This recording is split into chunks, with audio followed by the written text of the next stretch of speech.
Creating a new data source is accomplished by taking a few simple steps. You must first have a file containing the data you want to import in Microsoft Excel or CSV format.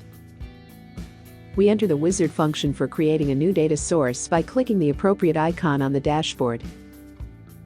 We are now on the page for creating or editing a data source. First, you need to upload the data file, locating it on your computer.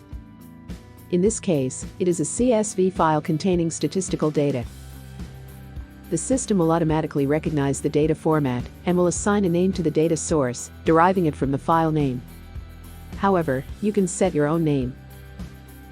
Now click the Next button to start analyzing the file and wait a few moments to create a preview of the data. The system detects a single column, since the fields on the file are separated by semicolons, while in the settings of this mask, the separator character is initially defined as a comma. We then set the semicolon as a separator character. As you can see, the system reprocesses the preview, correctly identifying the right number of fields. The decimal separator symbol is the period character, and this is already okay. As we can see, the system now correctly recognizes the numeric columns and also provides a count, both of the fields and of the number of rows in the file. Finally, we note the presence of some strange graphic characters displayed in the data instead of accented letters. To fix this situation, a different character encoding must be selected.